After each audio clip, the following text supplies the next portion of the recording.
Hello everyone. So, I'm going to be starting a new series, Beyond Omega Level. So just, what is Omega Level? So, the X-Files, which is a comic in the X-Men, determined an Omega Level, it was a name given to mutants, but it can be coined to everyone, really. An Omega Level character is a character who could destroy the world, if they wanted to. So, for example, you could say that Professor X is an Omega level character. If they wanted to, they could take over the mind of everyone in the world. Okay?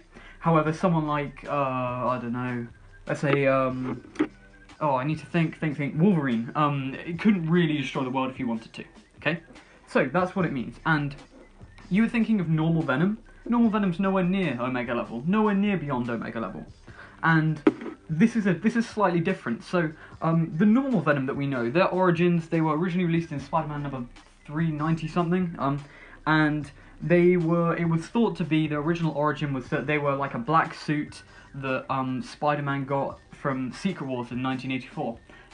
However, it turned out that suit was actually a symbiote, which was Venom, and he ripped it off of him, like a little bit like you saw in the Sam Raimi trilogy of Spider-Man in the Bell Tower, because Peter Parker was not a very compatible host for Venom.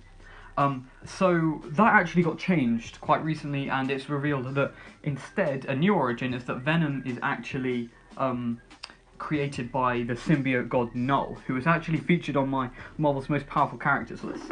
So anyway, Null had created Venom to be part of his symbiote army. That's pretty much all you need to know.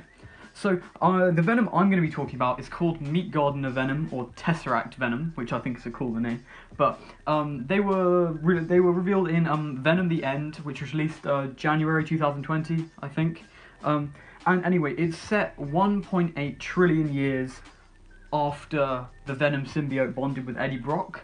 By the way, after the Venom symbiote was repelled by Peter Parker, then it bonded to Eddie Brock. So, after this, 1.8 trillion years after this, so really long time. It's worrying. Well, not worryingly long, and it's set when at the end of all biological life. So no biological life left apart from one, and that's not Venom. Venom's not biological life, but it's Eddie Brock, really. And what Venom's been doing is Venom has extended Eddie Brock's life to keep him alive, because, well, he's the only biological life left. He's been, like, replacing Eddie's cells with with his own body, really. That's what Venom's been doing. And this Venom currently has got pretty much the powers of Spider-Man, and that's pretty much it. But the thing that's revealed here is that Venom has a thing called a codex, which it's been confirmed that Venom actually has all the DNA of all of his previous hosts. So, for example, let's say Venom bonded to Spider-Man and then bonded to Wolverine. Venom would have both the superhuman healing and ability to grow claws, and the powers of Spider-Man, like having spider sense, things like that.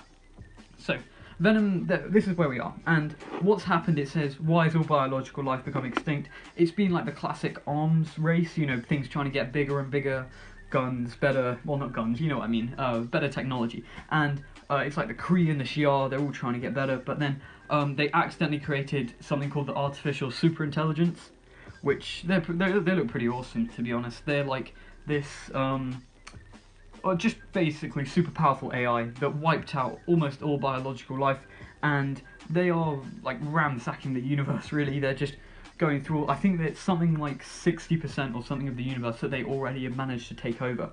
So what happened is, originally when this happened, Venom and the other symbiotes got together to try and solve this problem, because there isn't much biological life left, but there is the biological life, which is the hosts of the symbiotes currently.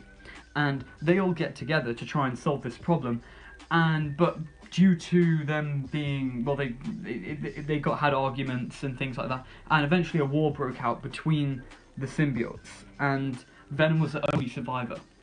Now, what Venom did here, because this Venom is set way far in the future, so he's inhabited a lot of hosts over this time. 1.8 trillion years. He has had so many people that he would take their well, not take their powers, but who they would be a host to him. So what Venom does is, after he is the last one left, he thinks, like, you know, he's very outgunned if he wants to take on this artificial super intelligence. So what he does, which is so smart, he taps into the powers, because he has the DNA of a bunch of different superheroes who he's been bonded to. So what he does is he taps into the DNA of Jamie Madrox, who is the Multiple Man, and we saw him in was it X-Men First Class or Last Stand? I think it was Last Stand. But he could make multiple copies of himself. And what Venom does is Venom makes an infinite amount of copies of himself. Well, seemingly infinite. He makes a huge amount of copies of himself. And then, in order to try and make more of his army, what he does is he like breaks all of, well, he's got loads of copies of himself. He sends like one to each planet, let's say, and then each of the ones there, what he does, they transform it into what he called like a meat garden. And he used like Wolverine. He tapped into Wolverine's DNA, so all of these new symbiotes of Venom had superhuman healing, and he used like the powers of Storm to alter the atmosphere and things to make every planet inhabitable for all these hosts that he's gonna make. And it's pretty cool. And he gives like taps into the powers of Deadpool, gives him super healing and an awesome sense of humor. I'm joking. But anyway, so he then talks with the Supreme Intelligence Emissary, who's like their messenger, and it's pretty cool. It's like basically Tony Stark is their messenger, which is, it's like a Tony Stark they've overtaken nonetheless, but it's still Tony Stark, which is neat. And Venom, they say like, you know, you should let all of these new copies of yourself just live forever in like a simulated reality, which they could do. Venom ultimately says no, because he wants to preserve biological life, really. And the Supreme, I'm saying the Supreme Intelligence, I'll just call them the artificial intelligence. They can't, you know, they won't let them live forever, really. So what they do, but while Venom's been making his army, they have also been making up an army, which is awesome. And what's pretty sick here is that, well, they go to war to start with, and Venom's forces couldn't really compete against the artificial intelligence, because they have like processing power that's pretty much the speed of light.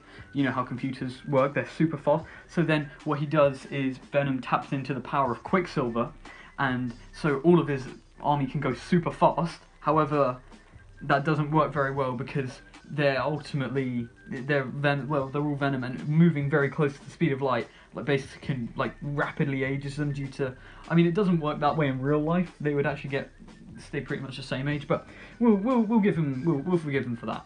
But apparently it like rapidly ages him, so he can't do anything. So what Venom does is Venom sees he can't win, so he taps into the powers of Ilyana Rasputin, who is magic.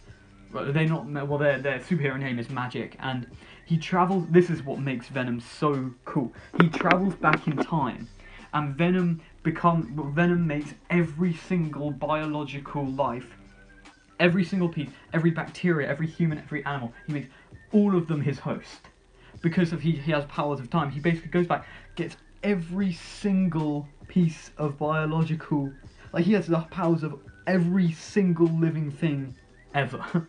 Which is so cool, and it's awesome. So he goes back in time and does this, but then he comes back, and well, Venom's come back and he's got insane powers now. He has the powers of every single biological life ever. He's got the powers of Thanos. He's got the powers of Adam Warlock. He's got the powers of Galactus. it's sick. He's got the powers of every single superhero ever. Every single normal person. He has the brains of everyone. He's got everything. And he comes back, and what he finds when he comes back is that the artificial intelligence has basically become more of a hive mind, and it's called the God Mind now. And they have come back and they've taken over 75% of the whole universe. The cosmic entities tried to stop them. They killed the cosmic entities. What is worrying here? We see they killed the living tribunal. We see like the living tribunal's head just like floating over there, which is they must be pretty damn powerful if they can kill the living tribunal. He's like in the top 10 of my most powerful characters ever, which is, it's worrying how powerful these characters are. So then what happens is Eddie Brock dies. So Venom's like been desperately trying to keep Eddie alive, but eventually Eddie dies. So here's where the story ends. It's not a great ending, but what happened, we all wanted to see like a huge fight between them, and I really wanted to see like the fight between like the Living Tribunal and the hive mind, the God Mind. However, it doesn't happen like that, and Eddie Brock has died, and what Venom then does is, instead of confronting them, what he does, it's a little shady on how he does this, but Venom makes a new universe because he has the power of effectively every superhero ever. So there are certainly some superheroes, let's say Franklin Richards. Well, he's a mutant, but there's some heroes like Franklin Richards who could make new universes if they wanted to.